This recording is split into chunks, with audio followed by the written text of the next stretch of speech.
Bonjour à tous, bienvenue à ceux qui arrivent encore. N'hésitez pas à vous installer, c'est un plaisir de vous recevoir. Aujourd'hui, nous nous retrouvons pour discuter d'un projet qui a permis de passer de la feuille de calcul Excel au référentiel de données produits. Je suis Eve Cerisier, je suis directrice marketing de la société Aris. Nous sommes intégrateurs de solutions data management et j'ai le plaisir de recevoir François Gouin. Bonjour à tous. Donc François Gouin, je travaille depuis plus de 3 ans chez France Bonhomme. Donc j'appartiens à la DSI et je suis en charge d'une équipe données et flux qui regroupe des personnes travaillant sur du BI, du reporting, des flux interapplicatifs et surtout la gestion de la donnée référentielle. Merci François. Alors nous allons voir ensemble les différents sujets qui vous ont conduit à la réussite de votre projet qu'on va appeler PIM, Product Information Management, et qui vous a donc permis de quitter la feuille de calcul Excel. Tout d'abord, est-ce que tu peux nous indiquer quelques éléments sur la société France Bonhomme pour laquelle tu travailles ? Donc France Bonhomme est un groupe qui est spécialisé dans la distribution des solutions pour à la fois le bâtiment mais également les travaux publics.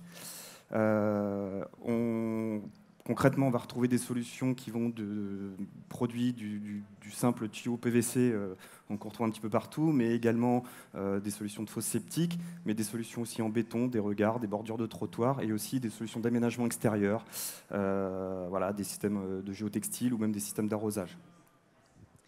Merci beaucoup. Et donc le groupe, c'est un groupe qui a été fondé en 1935. Qui a réalisé 700 millions de chiffres d'affaires en 2021, donc avec une petite partie, je précise, en Espagne, puisqu'on a quelques parties de distribution qui sont sur l'Espagne.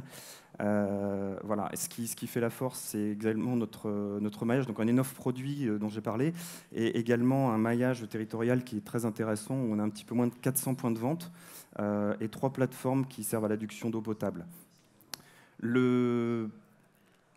On a environ 2000 collaborateurs. En 2019, le groupe a fait l'acquisition de DMTP, donc sa distribution des matériaux en travaux publics. C'était les points P travaux publics. Il y a les points P matériaux, et là, c'était les points P travaux publics, qui, a permis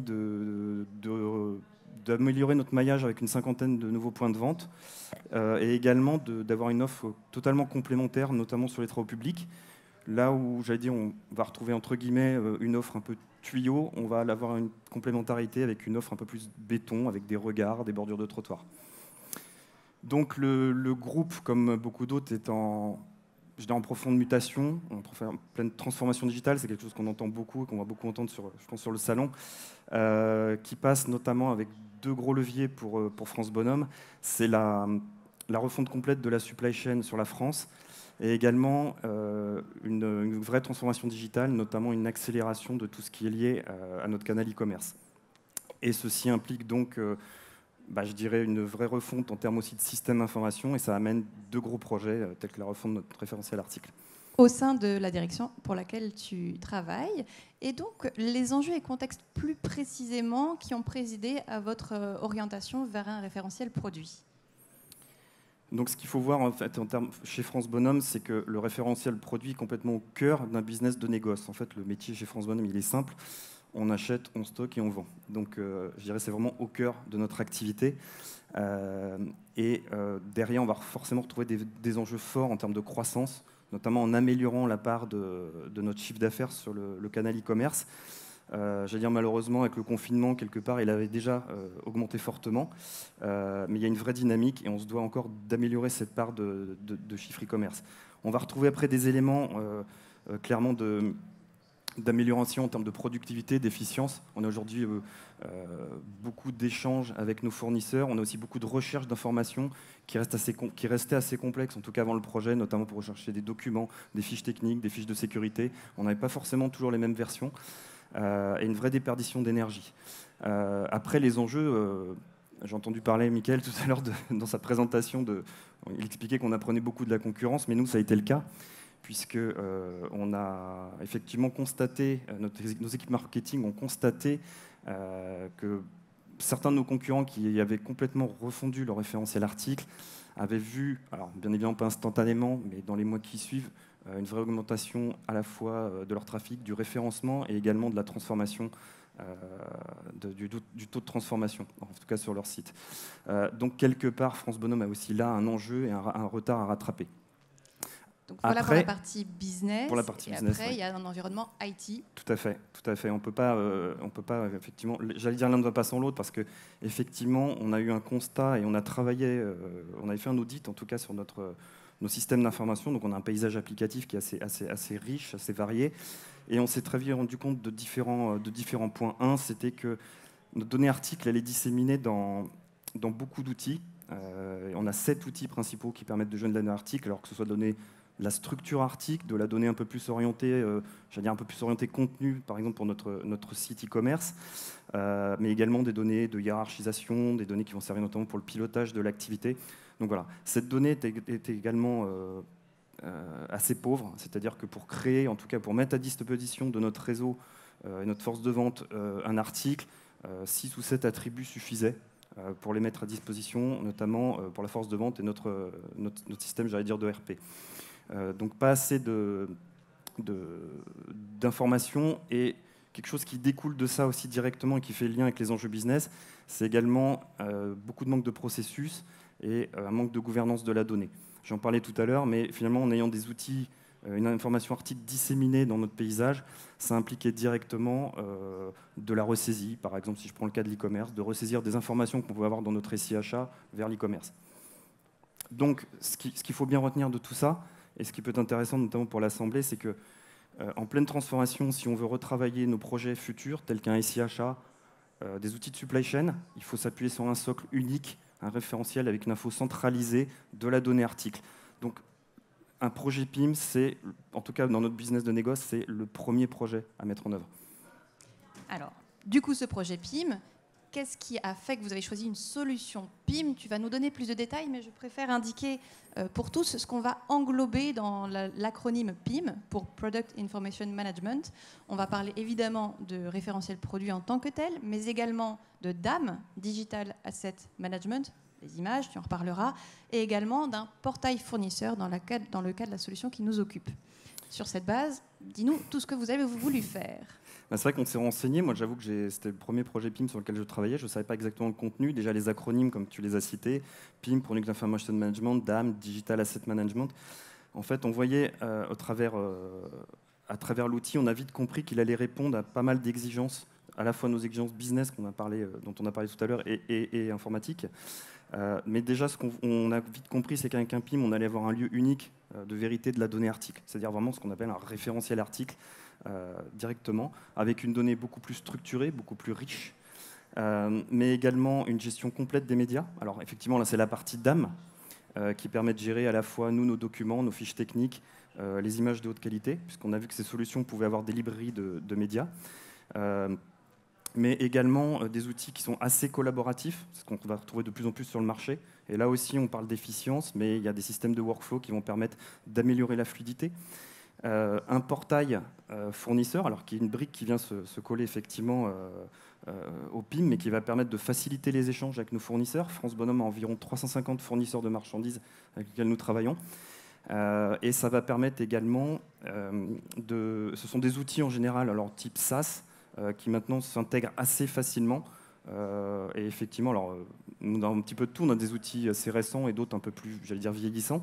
Mais c'est vrai que ces outils s'adaptent assez bien, que ce soit de l'API, du transfert de fichiers. Finalement, on peut tout faire et intégrer assez facilement ce type d'outils dans notre paysage applicatif. On reviendra sur l'intégration du projet juste après.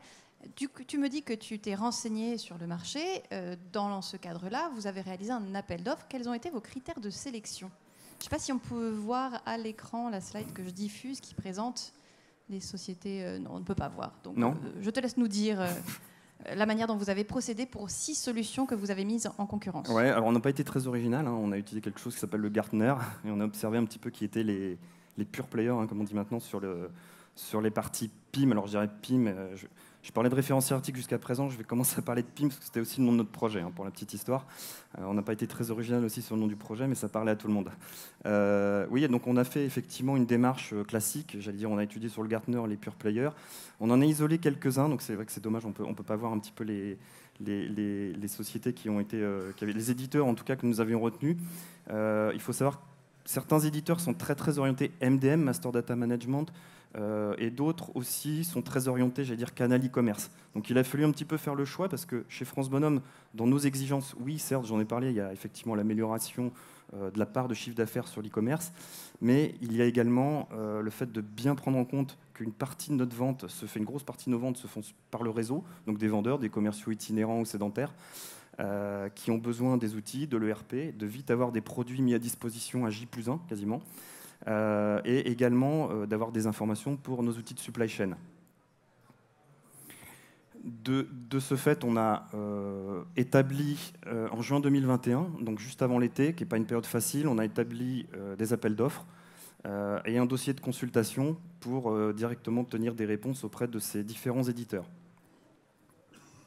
Merci beaucoup. Et donc, ces soutenances se sont passées sur... on a abouti à des soutenances sur le mois de septembre.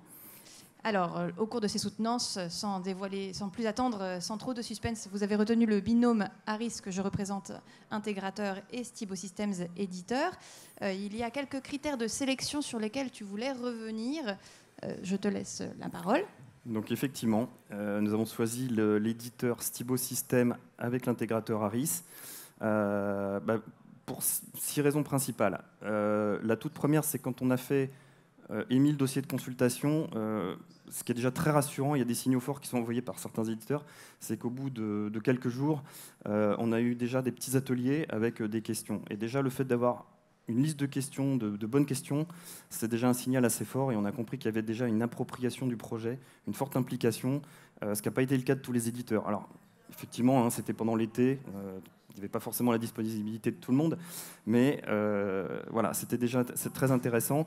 La réponse qui a été apportée par Stibo et Harris était très pertinente vis-à-vis de nos besoins.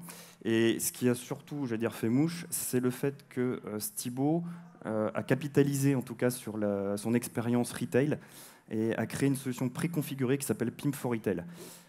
Et on s'est très vite rendu compte que cette solution, elle couvrait 90% de nos besoins dans un premier temps. Mais la deuxième vertu de cette solution préconfigurée, c'est qu'elle permettait aussi de s'adapter complètement à notre planning, puisqu'elle couvrait déjà une partie de nos besoins. Donc c'était une solution qui intègre le portail fournisseur, et puis la solution PIM, avec en plus, comme je disais tout à l'heure, toute une gestion en tout cas des médias qui était intégrée, et ce qui correspondait totalement à nos attentes. Et surtout, ce qui a été très intéressant, ce qu'on a remarqué très vite d'ailleurs dès le début, c'est que le couple éditeur-intégrateur Stibo-Harris, voilà, ça s'est senti tout de suite. On a vu que vous aviez beaucoup d'expérience, vous aviez beaucoup travaillé ensemble. On n'est pas en instant de divorce. Voilà. On ne savait plus si les gens étaient de Stibo ou d'Harris, finalement, tellement il y avait une vraie complétude, en tout cas en termes de compétences. Et ça, c'est très rassurant, en fait, de voir que le couple éditeur-intégrateur a déjà vécu beaucoup de projets de PIM. Voilà, ça a été aussi fait partie aussi des critères. Merci pour les compliments. Entrons dans le vif du sujet et du coup les chantiers que vous avez couverts au cours de ce projet PIM. Ouais, alors ça c'est très important. Il y a 5 briques, c'est vraiment dommage qu'on ne puisse pas les afficher, je pense, pour l'Assemblée. Non, c'est pas possible. On va faire un petit effort de mémoire.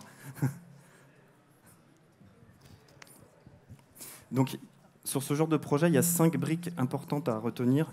Et je pense, même s'il y a un message général à retenir sur notre projet, c'est que ce n'est pas un projet informatique. La première brique, et on vient d'en parler, elle est liée aussi à l'éditeur, c'est la solution. Donc la première brique, c'est la solution. Ça consiste en quoi? En fait, comme je disais, on a une solution préconfigurée, mais qui couvre une grande partie de nos besoins. Après, il reste quand même les 10%. Donc ça, comment on travaille, on fait un cadrage, en tout cas avec l'éditeur et l'intégrateur, et on va faire une analyse de type par écart. Donc on va vraiment comprendre les écarts entre cette solution préconfigurée et nos spécificités, nos processus chez France Bonhomme qui sont variés. À titre d'exemple, on a pas mal d'articles qui sont multisourcés. Ça veut dire quoi? C'est-à-dire que par exemple un des tuyaux PVC de diamètre 100, un de ceux qu'on vend le plus, il est multisourcé. Il y a 8 ou 9 fournisseurs qui nous le proposent. Donc ça, c'est une des premières complexités. Mais voilà, donc il a fallu faire ce travail-là, trouver les bons choix, les bons compromis pour en tout cas arriver à avoir une solution finalisée pour France Bonhomme. Le deuxième sujet, ça va de soi, il faut intégrer cette solution dans notre paysage applicatif France Bonhomme. Donc là, on va un peu plus parler d'interface, d'alimenter des systèmes. Nous, on en a 2 principaux en tout cas qu'il fallait alimenter. Notre SI achat, pour garantir une continuité de la donnée, en tout cas vers nos données achats. Et forcément, j'en ai parlé tout à l'heure, notre e-commerce. Et l'e-commerce, c'est peut-être le meilleur exemple, puisque lui, il va subir aussi une transformation importante grâce au PIM. Et du coup, c'est effectivement la troisième brique de ce chantier, c'est l'adaptation du SI. Donc nous, on l'appelait adaptation du SI France Bonhomme. Ah ben c'est parfait, du coup, on a les briques. Parfait, merci beaucoup. L'adaptation du SI France Bonhomme, ça veut dire quoi? Ça veut dire que si on implémente notre PIM, forcément, ça me paraît impossible de faire ça, c'est d'adapter une partie de nos systèmes. Nos SI achats, on l'a un petit peu adapté, puisqu'avant, il faisait office un peu de référentiel article, il ne le fait plus. Et surtout, c'est l'e-commerce. L'e-commerce, là où beaucoup de ressaisies étaient faites en termes, alors un petit peu de contenu, même si le PIM n'est pas un outil de gestion de contenu, un peu en termes de contenu, de spécificité, de contribution France Bonhomme, l'e-commerce devient récepteur d'énormément d'informations du PIM. Et un chantier important, c'est la migration de données. On nous livre une solution, ça reste quand même une coquille vide, et il y a un gros travail à faire avec le métier. C'est pour là que je parle de l'importance du métier sur ce type de projet, pour travailler sur les règles de gestion. On peut faire un peu de nettoyage et alimenter avec les bonnes règles le PIM avec nos données France Bonhomme. Et enfin, le dernier sujet, mais je pense qu'il faut le prendre en compte dès le début, c'est la conduite du changement. Conduite du changement, c'est pas... On a souvent tendance à faire l'amalgame avec de la formation, c'est pas du tout ça. On a un nouvel outil et des personnes vont travailler différemment. On parlait d'efficience, des personnes qui faisaient de la ressaisie ou de la saisie, elles sont moins dans dans la ressaisie de données, beaucoup plus peut-être dans le contrôle. À titre d'exemple, quelqu'un qui travaille sur les médias va avoir, grâce aux informations qui nous viennent directement des fournisseurs, parce que finalement ce sont les fournisseurs qui nous enrichissent le PIM, c'est eux qui ont la meilleure connaissance, les meilleures informations de leurs produits, ce sont eux qui vont nous les alimenter. Donc là on va avoir plus un regard de contrôle, même ne serait-ce que sur les médias. Voilà, on s'assure qu'un média est correct, on s'attend à voir une photo d'un tube PVC, et voilà, si on voit apparaître une photo avec un sac de pommes de terre de Noirmoutier, c'est qu'il y a un problème. Merci beaucoup pour la petite blagounette, puisque je suis originaire de Noirmoutier. Puisque tu nous as exposé tout ce que vous aviez dû traiter, j'aimerais bien que tu nous racontes brièvement la manière dont vous l'avez organisé dans le temps. Alors tout à l'heure, je parlais effectivement, je reviens très rapidement, on a effectivement eu une consultation, un appel d'offres. On a délibéré en septembre sur le choix de l'éditeur. Et derrière, on est en mode projet et il faut démarrer le projet. Donc c'est ça qu'il faut retenir, c'est qu'on a dû démarrer réellement le projet, j'allais dire, fin octobre, début novembre. Le projet a été mis en œuvre en mai. Donc si vous faites le calcul, c'est un planning assez court et on a pu délivrer déjà un outil qui correspondait, donc ça a été une approche qu'on appelle MVP, Most Viable Product. Ça veut dire quoi? Ça veut tout simplement dire c'est quoi le minimum requis en termes de fonctionnalités qui ont du sens et qui font qu'effectivement on mettra en production si on a ces fonctionnalités. C'est un peu comme ça qu'il faut voir la chose. Et ça, c'est issu de beaucoup de décisions, d'arbitrage, mais en tout cas, ça nous a permis de mettre en œuvre mi-mai. Je tiens à souligner, si tu montres un petit peu le planning, Eve, du coup, qu'une phase qui est primordiale, ce sont les phases de cadrage.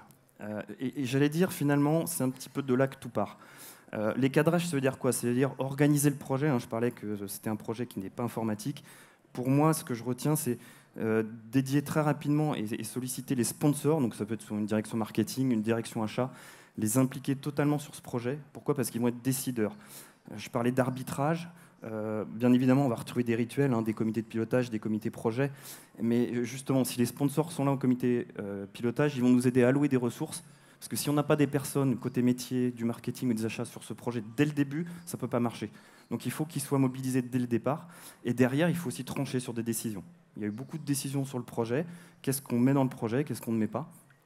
Si les sponsors ne sont pas là pour valider, alors bien sûr, il faut venir avec des préconisations, ça ne peut pas fonctionner. Je crois qu'il faut retenir vraiment ça, parce qu'une fois que cette phase est faite, j'allais dire, on déroule en sprint, donc des sprints, des livraisons, des validations avec Stibo, Harris. On réajuste et on passe au sprint suivant pour livrer et surtout effectuer notre migration en mai pour délivrer un PIM et une alimentation de notre site e-commerce à fin mai. Donc aujourd'hui, vous êtes live et il y a encore une suite de projets puisqu'on est donc sur une approche MVP qui est poursuivie.